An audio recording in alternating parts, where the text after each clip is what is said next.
اگر تو نے وہ امر عظیم نہ پہنچایا تو نے کار رسالت انجام نہ دیا۔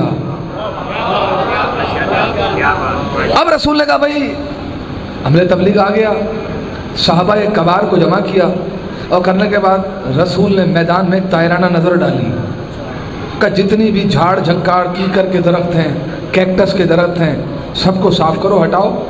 تو میں کہوں یا رسول اللہ اس چٹیل میدان میں بیابان میں اگر کہیں کوئی سایہ ہے تو رہنے دیجئے، اتنی شدید گرمی ہے کہ اوپر سے سورج کی تپش آ رہی، نیچے سے زمین جھلسا رہی ہے۔ رسول کہیں گے محمد علی شاہ قاسم تو میری حکمت کو نہیں جانتا، میں ان کے دلوں میں پوشیدہ رازوں سے واقف ہوں، اگر میں نے یہ صفائی نہ کروائی تو کل کو کوئی کہہ دے گا مدینے میں کہ میں تو فلاں درخت کے سائے میں لیٹا ہوا تھا، رسول کے ہاتھوں پہ بلند علی کو نہیں دیکھا۔ اس لیے صفائی کروائی۔ اب کہا کہ بھائی ممبر بناؤ، تو میں کہوں گا یا رسول اللہ آپ کے تو علم میں تھا کہ علی کی ولایت کا اعلان خم غدیر کے مقام پہ کرنا ہے، تو مدینے سے ممبر لے کے چلتے یا مکے والا ممبر لے آتے۔ یہ ایک دم کہہ رہے ہیں خم غدیر کے مقام پہ کہ ممبر بناؤ۔ اب جن سے کہا انہوں نے ہاتھوں کو جوڑ کے کہا یا رسول اللہ اس چٹیل میدان میں، اس بیابان میں جہاں لکڑیوں کا نام و نشان نہیں ہے، نہ اوزار ہیں، ہم اس میدان میں ممبر کیسے بنائیں؟ تو رسول نے کہا کہ یہی تو تمہیں بتانا تھا بھائی، یہی تو تمہیں بتانا تھا کہ جب تم مجھ مصطفیٰ کی اجازت کے بغیر ممبر نہیں لا سکتے تو ممبر پہ بیٹھنے والا کیسے لے آؤ گے؟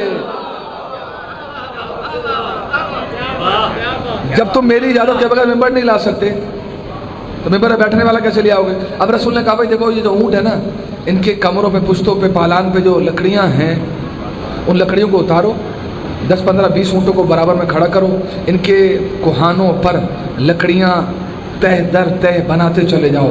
7 اسٹیجز بنائی گئی، 7 درجے۔ خود اونٹ کس منزل پہ کتنا بلند ہوتا ہے، 1.5 2 2.5 اونٹ اور اونچا ممبر خم غدیر کا بنایا گیا۔ کیوں؟ تاکہ تحت نگاہ لوگوں کی نگاہ مصطفیٰ پر جائے اور وہ جو ہاتھوں پہ بلند ہو وہ سب کو نظر آئے۔ اب چونکہ ممبر بنا، ولایت کا ممبر بنا، اور یہ عجیب ممبر ہے سجاد صاحب، جہاں بنا وہاں ٹوٹا بھی، توڑوایا بھی۔ میں کہوں یا رسول اللہ مدینے کا ممبر رہنے دیا، مکے کا ممبر رہنے دیا، یہ غدیر کا ممبر بنوایا بھی، توڑوایا بھی۔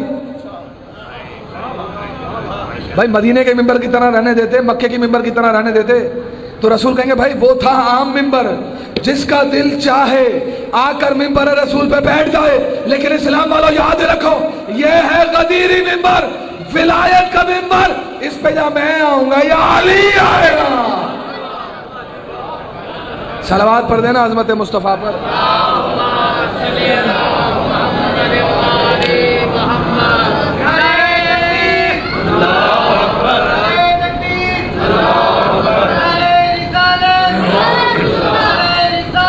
یا رسول اللہ۔ یار مائک والے بھائی یہ میری آواز کو نا سک کر رہا ہے، کھا رہا ہے، یعنی خراب کر رہا ہے۔ مجالس پڑھنی ہے، اس کو صحیح کرو۔ صلوات پڑھ دیں گے محمد والے محمد کی ذات پر۔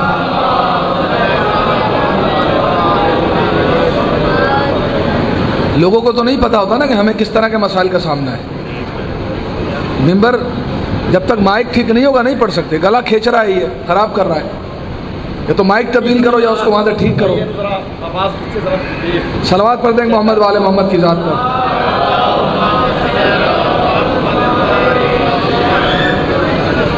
رسول نے کہا ممبر لاؤ، کہا یا رسول اللہ ممبر کہاں سے لائیں؟ کہا جب ممبر لا نہیں سکتے تو ممبر بناؤ۔ ممبر بنایا گیا، غدیری ممبر بنوا کے فوراً توڑوایا گیا تاکہ اندازہ ہو جائے کہ یہ غدیری ممبر۔ اب کیا ہوا کہ جب رسول علی کو لے کر ممبر غدیر پہ سوار ہونے لگے تو بہت سارے خواہش مند لوگ بھی رسول کے ساتھ ساتھ ممبر غدیر کے قریب آئے۔ اب چونکہ رسول ممبر پہ چڑھ رہے تھے، چڑھتے چڑھتے کہا اے سلمان، جو بھی میرے اور علی کے علاوہ ممبر غدیر پہ آنا چاہے اسے روک دینا، پتہ چلا حسرتوں پہ پانی پھیر دیا رسول نے. میں کہوں گا یا رسول اللہ اگر کوئی لمحے بھر کے لیے آنا چاہ رہا تھا تو آنے دیتے. بھائی یہاں پہ بھی ہوگا نا، جب باہر جلوسوں میں تقاریر ہوں گی تو سجاد صاحب یا کمیٹی ممبران اگر اسٹیج پہ کھڑے ہوتے ہیں تو 2 افراد 3 افراد بلا وجہ آ کے اسٹیج کے آس پاس کھڑے ہو جاتے ہیں تاکہ تصویروں میں ویڈیوز میں آ جائیں. تو رسول نے کہا کہ نہیں، سلمان اگر کوئی بھی آنا چاہے اسے روک دینا. میں کہوں یا رسول اللہ اتنی احتیاط؟ رسول کہیں گے محمد علی شاہ گستاخ نہ بن، تو نہیں جانتا اگر ان میں سے کوئی ایک بھی لمحے بھر کے لیے ولایت کے ممبر پر آ گیا کل کو دعوے دار بن جائے گا. میں بھی تو رسول کے ساتھ ممبر غدیر پر چڑھا تھا.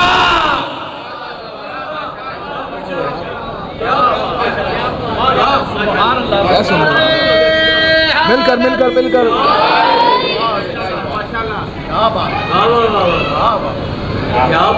کہا کوئی اور نہیں آئے گا ممبر غدیر پر میرے علاوہ، علی کے علاوہ کوئی اور ممبر غدیر پہ سوار نہیں ہوگا. تو ممبر غدیر بنا، ممبر غدیر ٹوٹا، فوراً بنوا کے توڑوایا رسول نے. تو پتہ چلا کہ اگر توحید کے فوراً اقرار کے بعد مر جاتے نجات یقینی تھی. نہیں مرے، اقرار توحید کے بعد اقرار رسالت ہوا. اگر مر جاتے نجات یقینی تھی. اقرار رسالت کے فوراً بعد نمازوں کا حکم آیا.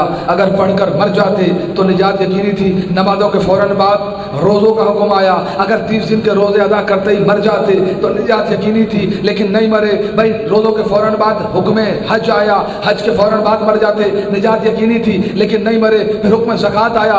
زکوٰۃ دینے کے فوراً بعد مر جاتے تو نجات یقینی تھی. لیکن نہیں مرے. زندہ رہے. رسول بھی امتحان بڑھاتا رہا، حلقے تبلیغ بڑھاتا رہا. پھر حکم جہاد آیا. اگر جہاد کے فوراً بعد مر جاتے تو نجات یقینی تھی. لیکن نہیں مرے. پھر اب رسول نے آخری مقام پر آ کر جب علی کی ولایت کا اعلان کیا تو پتہ چلا کلمہ توحید سے بڑا رسالت پہ آیا، رسالت سے بڑا تو علی ولی اللہ پہ آیا.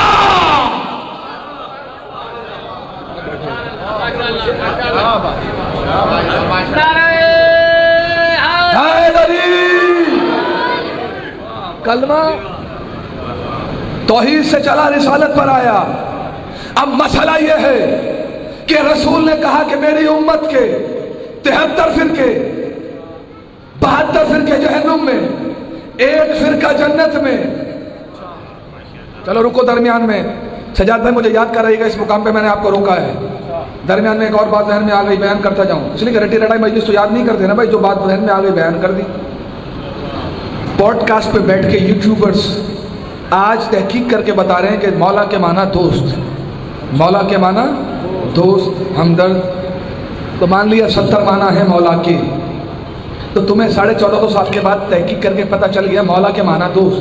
لیکن میں کیا کروں کہ جب رسول نے علی کی ولایت کا اعلان کیا تو صحابہ کبار میں سے رضوان اللہ تعالیٰ علیہ میں سے سب سے پہلے آ کے جس نے مبارکباد دی وہ تھے عالم اسلام کے جلیل القدر صحابی رسول حضرت عمر ابن خطاب. انہوں نے آ کے کیا کہا؟ بخن یبن ابی طالب، اے ابو طالب کے بیٹے، آپ مجھ سمیت کل مومنین مومنات کے مولا حاکم بنا دیے گئے. مولا اور حاکم بنا دیے گئے.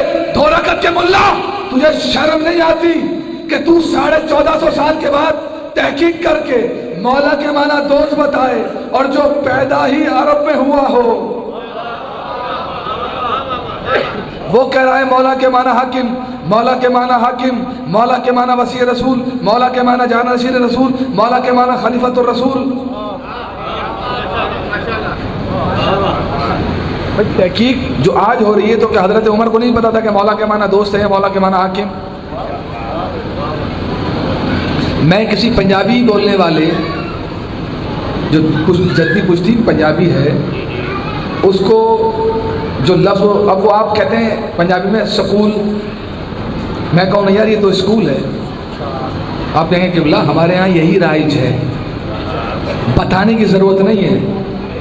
اردو کا مخارج حروف مقطعات اور ہیں، عرب پنجابی کے اور ہیں. بھائی عرب والے جو رسول کے اعلان ولایت کے بعد علی کو مبارکباد دے رہے تھے، کیا وہ مولا کے معنی سے واقف نہیں تھے؟ جانتے تھے نا کہ مولا کے معنی حاکم ہیں.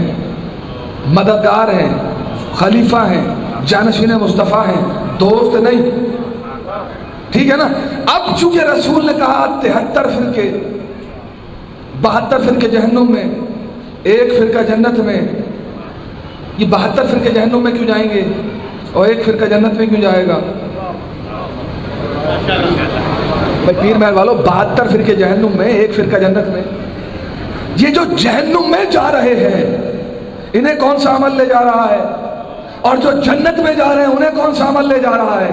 یا پیر محل والوں میرے ساتھ صبر کرو خدا کے لیے، آخری محلے والے، میں کہہ رہا ہوں وہ جو 72 فرقے جہنم میں جا رہے ہیں وہ کون سا عمل کر کے جا رہے ہیں؟ جو ایک فرقہ جنت میں جا رہا ہے وہ کون سا عمل کر کے جا رہا ہے؟ کلام کرو یار، کلام کرو تاکہ پہچانے جاؤ، تاکہ پہچانے جاؤ، زبانوں کو ہلاؤ تاکہ پہچانے جاؤ۔ اب اگر آدم بیزار ہو تو میری تو اس میں وہ نہیں ہے نا۔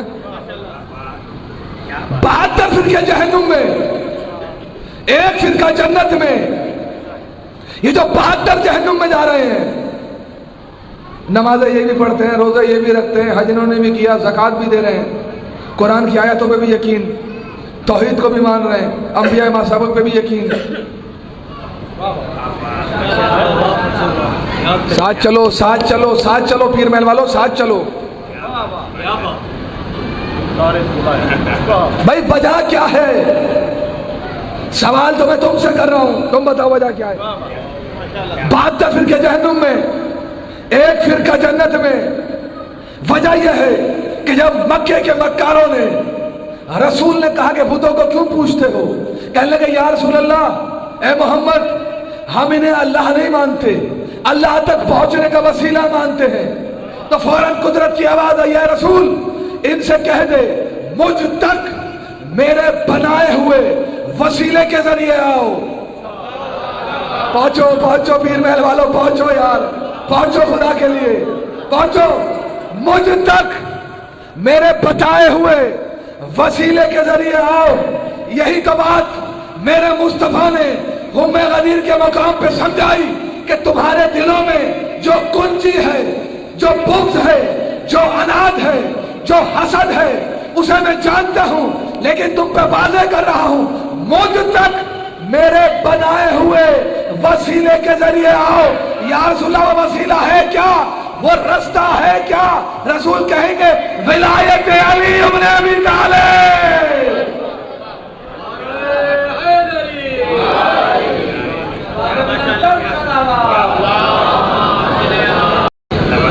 مجھ تک میرے بنائے ہوئے وسیلے کے ذریعے آؤ۔ تو جو اور ہر فرقے کو حق ہے کہ اپنی صداقت کو ظاہر کرے۔ ہمیں حق نہیں ہے کہ ہم کسی پہ کفر کا فتویٰ لگائیں یا کسی پر شرک کا فتویٰ لگائیں، لیکن ہمیں حق ہے کہ ہم اپنے مذہب کی حقانیت، صداقت کو تو ثابت کریں۔ صلوات پڑھتے ہیں محمد والے۔ حضور ہر فرقے کو، ہر مسلک کو حق ہے، مولا آپ کو سلامت رکھے، بھیا یہ مائک جب میں آؤں جب لگائیں، اس کو ویسے ہٹا دیے گا، پورا میرا کام جب گلے کا اتر گیا تو میں آپ کو بہرحال مولا آپ کو خوش رکھے۔ ہر فرقے کو، ہر مسلک کو حق ہے کہ اپنی صداقت کو ظاہر کرے، لیکن میں کیا کروں؟ میرے مصطفیٰ نے کہا کہ کائنات کی ہر لرزش معاف ہو جائے گی، کائنات کی ہر خطا معاف ہو جائے گی۔ اگر معاف نہیں ہوگا تو وہ گناہ کہ جو ترک ولایت علی بن ابی طالب کرے گا۔ بھائی بڑی پاور ہے، بڑی اسٹرینتھ ہے، بڑی قوت ہے علی کی ولایت میں۔ پیر محل والوں جملہ سن لو، جو 72 فرقے جہنم میں گئے، اس لیے جملہ کہہ رہا ہوں خدا کے لیے، جملے کو قبول کر لینا اگر تمہارا ظرف اس قابل ہو۔ توحید تنہا کافی نہیں ہے ہدایت کے لیے۔ سجاد صاحب میں ہدیہ کر رہا ہوں جملہ آپ کو، رسالت تنہا کافی نہیں ہے ہدایت کے لیے۔ جملہ آگے بڑھاؤں، قرآن تنہا کافی نہیں ہے ہدایت کے لیے۔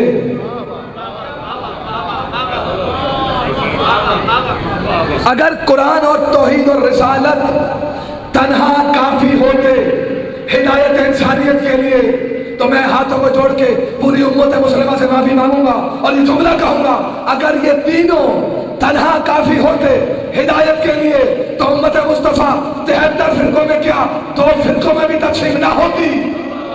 یا علی یا علی یا علی، یہ 73 فرقوں میں تقسیم ہونا بتا رہا ہے کہ یہ تینوں ہدایت کے لیے کافی نہیں، اب جنہوں نے بھی ان 3 سے ہدایت لی، علی علی علی علی علی، وہ گمراہ ہوئے، صراط مستقیم سے ہٹ گئے۔ یا علی یا علی یا علی۔ دیکھیں آپ سورہ الحم پڑھتے ہیں نا، نماز اس کے بغیر ہے ہی نہیں۔ سوال ہے میرا رسول نماز میں کیا پڑھتا ہے؟ بھائی علی المرتضیٰ نماز میں کیا پڑھتے تھے؟ آپ کہیں گے اگر سورہ الحم پڑھتے تھے تو بھائی سورہ الحم تو دعا ہے، بسم اللہ الرحمن الرحیم الحمدللہ رب العالمین مالک یوم الدین ایاک نعبد و ایاک نستعین۔ بھائی الحمدللہ رب العالمین الرحمن الرحیم مالک یوم الدین ایاک نعبد و ایاک نستعین اہدنا الصراط المستقیم۔ اس پوائنٹ پر آ کر پوری امت مسلمہ کہتی ہے مالک ہمیں صراط مستقیم دکھا، لیکن ہم ولایت کے پروانے کہتے ہیں صراط مستقیم پہ قائم رکھ۔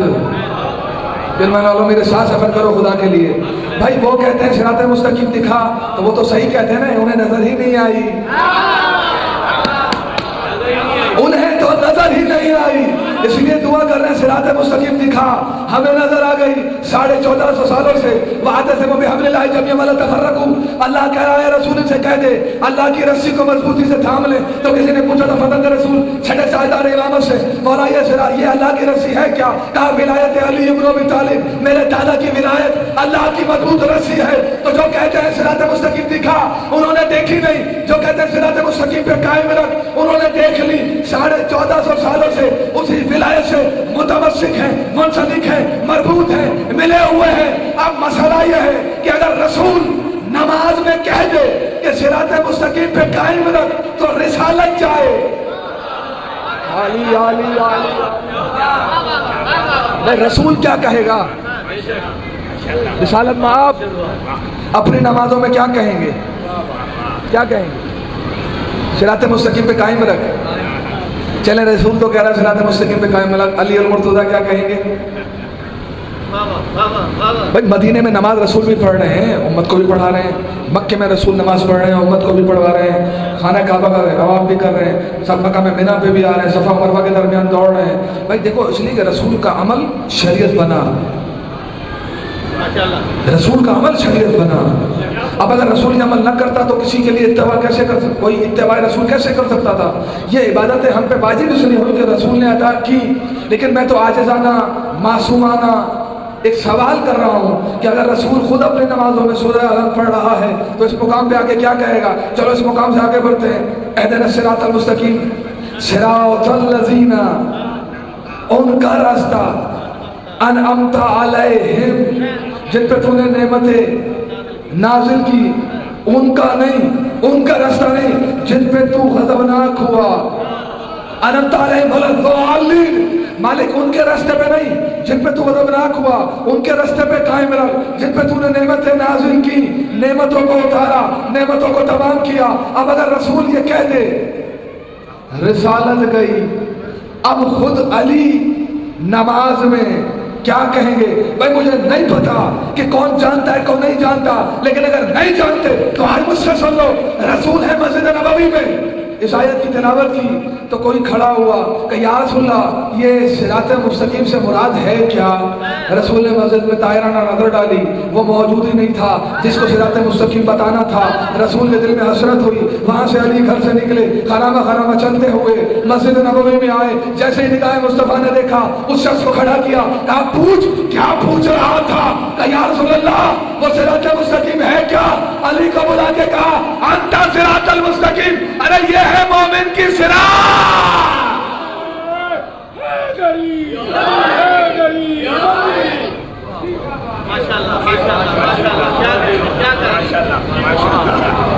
تو اب اگر علی نماز میں یہ کہہ دیں مالک مجھے میرے ہی صراط مستقیم پہ قائم رکھ، کیا کہہ دیں؟ بھائی ابس ہے نا پیر محل والوں، یہ ابس ہے کہ علی کہیں مجھے میری صراط مستقیم پہ قائم رکھ.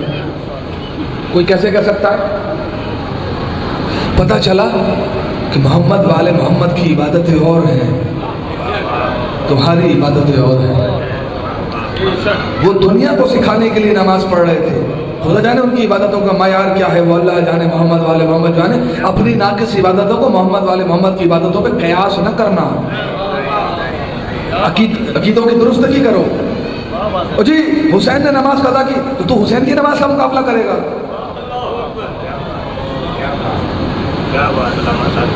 توحید کی بقا کی ضمانت تھی 14 کا سجدہ،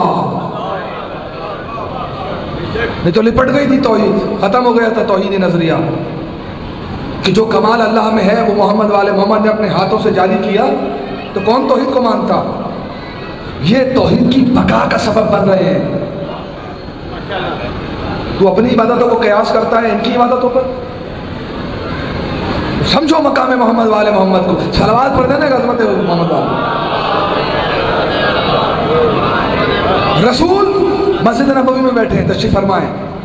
ایسے میں ایک صحابی دوڑتا ہوا مسجد نبوی میں ہکا بکا ششتر حیران و پریشان داخل ہوا. اب اس کی کیفیت کو دیکھ کر اور لوگ بھی گھبرا گئے. جیسے کل معمولی واقعہ ہوا، ایک بچے کا ہاتھ پنکھے میں آ گیا، پروردگار اسے شفا کاملہ عطا کرے، تو ظاہر اس کی ماں، اس کی بہن یا اس کی دادی جو بھی پاس کھڑی تھی وہ پریشان ہو گئی، رونا پیٹنے لگی. پورا مجمع متوجہ ہو گیا اس طرف. ہوا تو یہی ثانیہ ہوا مسجد نبوی میں کہ جب وہ بھاگتا ہوا صحابی آیا سجاد صاحب تو پریشانی ہو گئی سب کو. سب اچک کے اٹھ کے باہر دیکھنے لگے. وہ دوڑتا ہوا ہے، رسول بھاگ گئے. رسول نے کہا کیا بات ہے، کیا مسئلہ ہے، کیوں پریشان ہے؟ کہ یا رسول اللہ ابھی اتنا طویل القامت جن مدینے میں داخل ہو گیا اور عجیب کیفیت ہے کہ اس کے ہاتھ سیحانی خرمے کے پتوں سے بندھے ہوئے ہیں، چہرے سے اس کے زخم جو ہے اس سے گندگی غلاظت پیپ ٹپک رہی ہے اور وہ مسجد نبوی کی سمت آ رہا ہے. اب جتنے بہادر جری شجاعان عرب وہاں بیٹھے ہوئے تھے سب کا پتا پانی ہو گیا کہ جن مسجد نبوی کی طرف آ رہا ہے. رسول خاموش. 2-4 دن اٹھنا چاہا، رسول نے بٹھا دیا. بھائی بیٹھو، جب رسالت بیٹھی ہوئی ہے تو تم کیوں اٹھ رہے ہو؟ اب وہ جن جس کا قد 30 گز سمجھتے ہو اگر اس کو کھڑا کیا جائے کتنا بلند ہوگا، لیکن جیسے وہ مسجد نبوی کے صدر دروازے پر پہنچا، چونکہ جن کی خاصیت ہے کہ وہ اپنے آپ کو ہر حیت میں، ہر کیفیت میں، ہر سائز میں ڈھال لیتا ہے، اس کا قد سمٹنے لگا اور وہ اتنا چھوٹا ہو گیا کہ مسجد نبوی کے دروازے سے جس صورت میں آج مسجد نبوی اس زمانے میں ایسی نہیں تھی، دروازہ چھوٹا تھا، اپنے آپ کو سمیٹ کر ایک عام عرب کے سائز میں مسجد نبوی میں آیا. رسول کے پاس آ کر بیٹھ گیا، بیٹھا رونے لگا. رسول نے کہا روتا کیوں ہے؟ کہا حضور زخم دیکھ رہے ہیں، ہاتھ خرمے کے پتوں سے بندھے ہوئے ہیں. کہا یہ کیفیت کیوں ہوئی، کس سبب سے ہوئی؟ کہنے لگا یا رسول اللہ وجود آدم سے ہزاروں برس پہلے اللہ نے مجھے خلق کیا، میری قوم کو خلق کیا، اور میں اتنا سرکش تھا کہ اپنی قوم میں لوگوں سے لڑتا جھگڑتا، کسی کو مارتا، کسی کو پیٹتا، کسی کو قتل کرتا. ایک دن میں سر راہ بیٹھا ہوا تھا کہ ایک حسین و جمیل جوان اس مقام سے گزر رہا تھا کہ اس کے حسن کو دیکھ کر میرے دل میں اس سے متعلق حسد، آتش حسد کا شعلہ بھڑکا. میں اٹھا اس جوان کے پیچھے پیچھے چلنے لگا. چلتے چلتے میں نے اس کی خوبصورت زلفوں میں ہاتھ ڈالا. جیسے ہی ہاتھ کا ڈالنا تھا اس جوان نے پلٹ کر میرے منہ پہ تماچا رسید کیا. تماچا لگنا تھا، میں بے ہوش ہوا. جب مجھے ہوش آیا میری قوم کے گرد لوگ تھے، میرے قوم کے لوگ میرے گرد جمع تھے، مجھے حصار میں لیے ہوئے تھے، میرے ہاتھ سیحانی خرموں کے پتوں سے بندھے ہوئے تھے. میری قوم والے مجھے اٹھا کے لے آئے. جتنے جن میری قوم میں موجود تھے سب نے باری باری آگے اپنی طاقت آزما لی، لیکن ان پتوں سے میرے ہاتھوں کو کھول نہ سکے. سب نے کوشش کی میرا زخم ٹھیک ہو جائے، لیکن میرا زخم بھی ٹھیک نہ ہوا. دن پہ دن گزرتے رہے. ایک آواز فضاؤں میں گونجی، انی خالق البشر من الطین، اللہ طین سے بشر بنانے والا ہے. انی جاعل فی الارض خلیفہ، زمین پر اس کو خلیفہ بنا کر بھیجے گا. میں اور میری قوم شادمان شاداب ہوئے کہ اب اگر وہ آ رہا ہے اس سے مدد طلب کریں گے. جیسے ہی آدم آئے میں نے آگے کہا آدم تو پہلا خلیفہ رسول ہے، کیا مجھے اس عذاب سے نجات دے گا؟ آدم نے پوری پوری خلافت کا زور لگایا لیکن میرے ہاتھوں کو نہ کھول سکا. زخم ٹھیک کرنا چاہا, زخم بھی ٹھیک نہ ہوا. دن پہ دن گزرتے رہے. نوح نجی اللہ آئے, پوری کائنات غرق ہو گئی. میں نے کہا نوح اتنا عظیم نبی ہے تو, تیری کشتی جسے طوفان نے کوئی ضرر نہ پہنچایا, یقیناً تو اللہ کا برگزیدہ نبی ہے, 900 سال تک اپنی قوم میں رہا, کیا تو میرے ہاتھوں کو ان پتوں سے آزاد کر دے گا؟ نوح نے پورا نجابت کا زور لگایا لیکن پتے کھلنے تھے نہ کھلے. بھائی دن پہ دن گزرتے رہے. ابراہیم کا زمانہ آیا, میں نے دیکھا کہ کس طرح سے نمرود والوں نے ابراہیم کو جنی کو ڈال کر آگ میں پھینکا. میں نے آدم کی طاقت کو, ابراہیم کی طاقت کو دیکھا. جب آگ ٹھنڈی ہوئی ابراہیم باہر آئے. میں نے کہا ابراہیم خلیل اللہ, تو اللہ کا دوست ہے, میرے زخم کو ٹھیک کر دے, میرے ہاتھوں کو آزاد کر دے. آدم نے پوری خلاق کا زور لگایا, نہ ہاتھ آزاد ہوئے نہ زخم ٹھیک ہوا. دن پہ دن گزرتے رہے. موسیٰ کا زمانہ آیا, کوہ طور پہ تجلی چمکی, 70 جل گئے. موسیٰ بے ہوش ہو گئے. جب کوہ طور سے موسیٰ اترے, میں آیا, اے موسیٰ میرے ہاتھوں کو آزاد کر دے, میرے زخم کو ٹھیک کر دے. موسیٰ عاجز آئے. دن پہ دن گزرتے رہے. عیسیٰ کا زمانہ آیا, مبلوسوں کو ٹھیک کر رہا ہے, اندھوں کو بینائی دے رہا ہے, مردوں کو زندہ کر رہا ہے. میں نے کہا عیسیٰ اتنا کمال تجھ میں, میرے ہاتھوں کو آزاد کر, میرے زخم کو ٹھیک کر. ارے روح اللہ بھی عاجز آ گئے. یا رسول اللہ دن پہ دن گزرتے رہے. ایک دن منادی ہوئی کہ ایک کائنات کا سب سے بڑا رسول دنیا میں آ رہا ہے, دنیا میں آ رہا ہے, دنیا میں آ رہا ہے, دنیا میں آ رہا ہے, دنیا میں آ رہا ہے, دنیا میں آ رہا ہے. اچھا رسول دنیا میں آ رہا ہے. اب آؤ اس کے پاس. اب میں آپ کی مدد میں آ گیا. رسول میری مدد کیجئے. رسول خاموش, کوئی جواب نہیں دیتے. تو اب جتنے بھی شجاعان عرب بیٹھے تھے جو جن کا اعلان سن کے بھاگ رہے تھے, انہوں نے تلواروں کو بے نیام کیا کہ یا رسول اللہ یہ بھی کوئی بات ہوئی, سیانی خرموں کے پتوں سے بندھے ہوئے ہاتھ ہیں, ہم ابھی کھول لیتے ہیں. تو وہ تلواریں جو کسی دشمن کے سامنے تو نہ نکلی, لیکن ان تلواروں کو بے نیام کر کے خرامہ خرامہ چلتے ہوئے جن کے قریب آئے اور جن کے ہاتھوں کو رکھ کر زمین پر اپنی اپنی تلواروں سے اس کو کاٹنا شروع کیا. تاریخ نے لکھا تلواریں کنگ ہو گئیں. وہ پتے کھلنے تھے نہ کھلے. خاموش, وہ سب کے سب خاموش, اور ایسے خاموش جیسے آپ خاموش. جیسے آپ خاموش ہیں نا, ایسے ہی بزم نبوت میں بیٹھنے والے خاموش تھے. یہی پریشانی رسول کو تھی کہ یہ بولتے کیوں نہیں. تو مجھے بھی پریشانی ہے کہ پیر محل والے بولتے کیوں نہیں.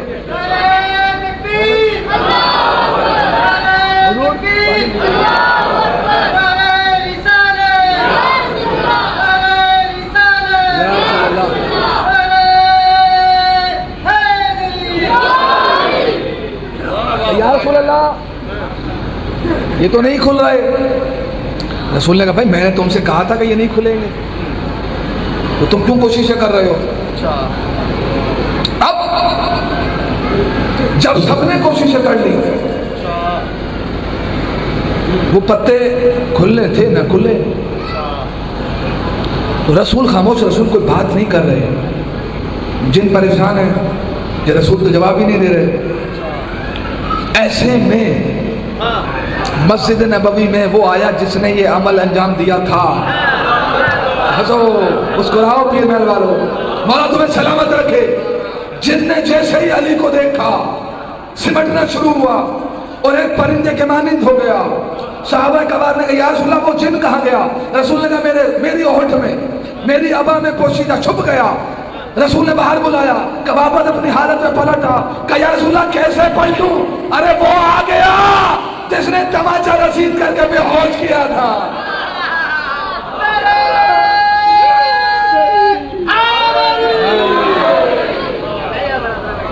یا رسول اللہ وہ آ گیا جس نے تماچا رسید کر کے بے ہوش کیا تھا.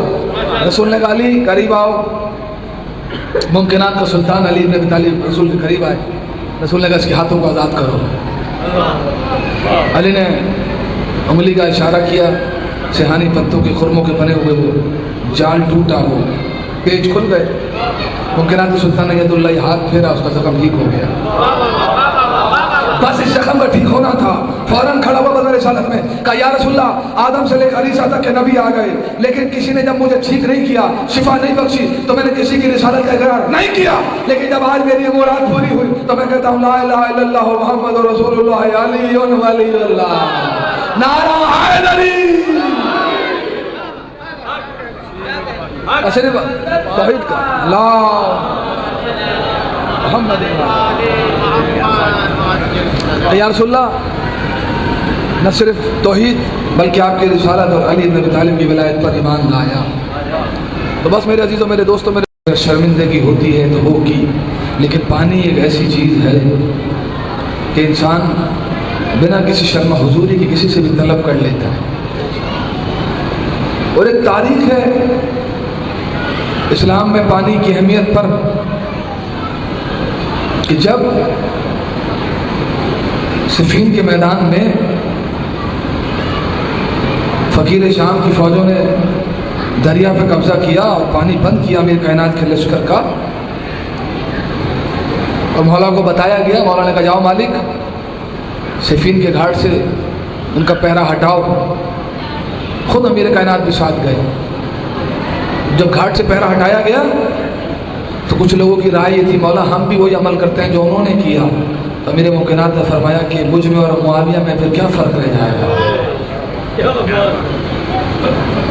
مجھ میں اور شام والوں میں فرق کیا رہ جائے گا، اس لیے کہ نگاہ علی یہ جانتی تھی کہ اسی معاویہ کا بیٹا یزید ہوگا جو میرے حسین پر پانی بند کرے گا،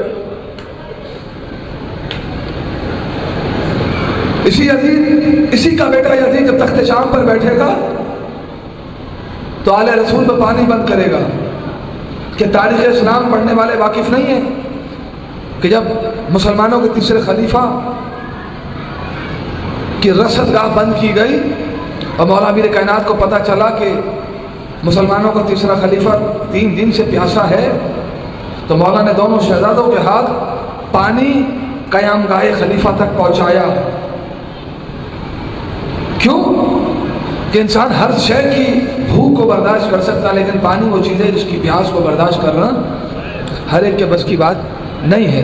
عزیزانو یہی مرحلہ آیا نا کہ جب امام حسین کا قافلہ عازم سفر کربلا تھا اور کربلا سے کچھ فاصلہ پہلے مولا کے لشکر والوں نے دیکھا کہ وہ حر جو تعقب حسین میں کربلا تک آ گیا تھا، اس کی فوج قریب مرگ ہے، لب دم ہے، پیاس سے حلقوم میں کانٹے پڑ گئے، زبانیں باہر ہیں، جانور مرنے کی قدار پر ہیں۔ امام حسین نے جب نگاہ دوڑائی کہا عباس اس کو روکو، انہیں روکا گیا، کہا عباس جتنا پانی لشکر میں موجود ہے اس سے فوج یزید کو سیراب کرو۔ جب فوج یزید کے ایک سپاہی نے پانی پی لیا، امام نے خود مشکیزہ اٹھایا اور ایک شامی فوجی کے پاس آ کر علی کا بیٹا پوچھتا ہے اے فوجی کیا تجھے پیاس تو نہیں ہے، تجھے اور پانی تو درکار نہیں ہے؟ میں ہاتھوں کو جوڑ کے کہوں گا مولا عباس نے پانی پلا دیا تھا، ان فوجیوں کو پانی کی طلب نہیں ہے۔ آقا حسین نے سنت رسول کو زندہ کرتے ہوئے ایک فوجی سے خود پوچھا، اب جب فوجیوں کو پانی پلا دیا گیا، مولا نے کہا کہ جانوروں کو سیراب کرو، ایک جانور کو سیراب کیا گیا۔ تو امام حسین کوئی دریا کے قریب تھے، پانی کی فراوانی تھی، خدا کی قسم خود اتنا پانی بھی نہ تھا کہ اگر لشکر کو کچھ دن پانی نہ ملے تو پانی کا بندوبست کہاں سے ہو۔ بس وہی حر جب امام حسین کو گھیر کر کربلا میں لے آیا اور 2 محرم سے 7 محرم تک نہر فرات سے خیمے ہٹائے گئے اور 7 محرم سے 10 محرم تک خیام حسینی میں پانی کی قلت ہوئی، 9 محرم کی رات حر اپنے خیمے میں ٹہل رہا ہے، بے چینی کا عالم ہے، اضطراب کی کیفیت ہے۔ عزاداروں پیر محل والوں خدا کے لیے کوشش کرنا تمہاری آنکھوں میں آنسو آ جائے، شاید یہی تمہاری نجات کے لیے کافی بن جائے۔ میرا کام مسائل پڑھنا ہے، رونا کام تمہارا ہے، بقیہ سے آنے والی بھی تمہارے چہروں کو دیکھ رہی ہے۔ بھائی جب حر نے یہ عالم دیکھا، تصور حر میں یہ بات آئی ہوگی کہ مولا میں ہی تو آپ کو گھیر کر کربلا تک لایا اور جو پانی آپ کے پاس تھا آپ نے مجھے، میرے لشکر کو، میرے گھوڑوں کو، میرے جانوروں کو سیراب کیا، لیکن آج کی رات آپ کے خیموں سے بچوں کی آوازیں آ رہی ہیں اعلیٰ تاج اعلیٰ تاج اعلیٰ تاج۔ عزادارو یہ کیفیت ہے، اس کیفیت میں حر کا غلام حجرے میں داخل ہوا، کیا دیکھا کہ حر کے چہرے پر ایک وحشت ہے، نگاہوں کو جھکائے ہوئے ہیں، کہ حر بھوک لگی ہے، پیاس لگی۔ حر نے جواب نہیں دیا، بھاگ گیا، دوڑا گیا دوسرے خیمے میں، حر کے بھائی کو اور بیٹے کو بلا کے لایا، کہا حر کی خبر لو، جیسے ہی بھائی حر کے خیمے میں آیا کہا حر تیری یہ کیفیت کیوں ہے؟ کیا تو حسین کی فوج سے شکست کے ڈر سے خوفزدہ ہے؟ کہا کہ بھائی تو نہیں جانتا یہ فرزند رسول ہے، اور اس کا احسان مجھ پہ یہ ہے کہ جب میں مر رہا تھا پیاس کی شدت سے اس نے اپنے مشکلوں کے منہ میری فوج میرے جانوروں کے لیے کھلوا دیے۔ اب تو جانتا ہے میری کیفیت کیوں ہے؟ حر نے اپنے بھائی اور بیٹے کا ہاتھ پکڑا، سواری میں بیٹھا، خیام حسینی کے سے کچھ پہلے گھوڑوں سے اترے اور ایک خیمے کی اوٹ میں آ کے کھڑے ہو گئے اور آ کر کہا بھائی ذرا ان خیموں کی آوازیں کو تو سن۔ جب دونوں نے آوازوں کو سنا، خیموں سے آوازیں آ رہی تھی، اللہ تاج اللہ تاج اللہ تاج، اماں میں بہت پیاسا ہوں، اماں میں بہت پیاسا ہوں۔ بس اللہ تعالیٰ یہ سننا تھا۔ بھائی نے کہا کیا چاہتا ہے؟ کہا میں چاہتا ہوں کہ صبح آسور حسین کے خیمے سے نکل کر فوج یزید کے ساتھ جنگ کروں۔ کہا پھر دیر کس بات کی ہے؟ عدداروں چاروں آئے امام حسین کی خدمت میں۔ حر کی حالت یہ ہے اپنے ہاتھوں کو باندھا ہوا ہے، گھوڑے سے گر کے حسین کی خدمت میں آیا۔ مولا نے کہا حر اپنی نگاہوں کو اٹھا۔ کہنے لگا مولا کیسے اٹھاؤں، میں آپ کا مجرم۔ العظمت للہ کہا مولا میں آپ کا مجرم، میں آپ کا مجرم۔ بس عدداروں دو جملے سن لو۔ کہا مولا میں آپ کا مجرم۔ عدداروں امام حسین نے حر کو معاف کیا، اپنے سینے سے لگایا۔ جانتے ہو جب یہ خوشخبری سیدانیوں کے خیمے میں پہنچی نا تو علی کی بیٹی نے فضا سے کہا اما فضا بھیا حر کو میرا سلام کہہ دینا۔ عدداروں بس یہ سلام کا پہنچنا تھا، حر نے اپنے ماتھے کو اپنے منہ کو پیٹنا شروع کیا۔ کہا کہ ہائے غربت آل رسول، آقا زادیہ غلام زادے کو سلام کہلوا رہی ہے۔ عدداروں صبح جنگ کا آغاز ہوا۔ حر نے کہا مولا سب سے پہلے میرا بیٹا جائے گا، پھر میرا بھائی جائے گا، میرا غلام جائے گا، میں جاؤں گا۔ بس آخری جملہ عدداروں بیٹے کو جنگ کے لیے آمادہ کیا، حالت جنگ میں بھیجا۔ بیٹا لڑتے لڑتے جب زین سے زمین پہ آنے لگا کہا آقا حسین میرا سلام، بابا حر میرا سلام۔ عدداروں زین پہ زمین پہ آتے ہوئے امام حسین سب سے پہلے حر کے بیٹے کے لاش پہ پہنچے۔ جب حر آیا کیا دیکھا؟ حسین کی آغوش میں بیٹے کا سر ہے۔ امام سے کہا مولا مجھ سے پہلے آپ بیٹے کی لاش پر آ گئے۔ امام نے کہا نانا کی شریعت میں بیٹے کی لاش کو باپ نہیں اٹھاتا، میں کہوں گا مولا جب علی اکبر زین سے زمین پر آیا ہوگا نانا کی شریعت تبدیل ہو گئی ہوگی۔ بس عالم ماتم حسین۔